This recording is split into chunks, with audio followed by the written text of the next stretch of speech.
ফেনীর পরশুরাম ও ফুলগাজীতে অবিরাম বৃষ্টি ও ভারতের পাহাড়ি ঢলের পানিতে বিস্তীর্ণ এলাকা প্লাবিত হয়েছে।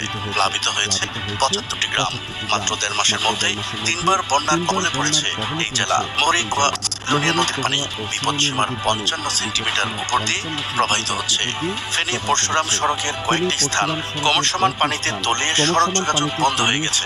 বেড়িবাঁধের ১২টি স্থান ভেঙে কতটা ভয়ঙ্কর হয়ে উঠছে ফেনীর পরিস্থিতি তা জানাবো আমাদের সহকর্মী লিঙ্কন এবং রাসেল তামজিদের ভিডিও চিত্রে। চলুন শুরু করা যাক।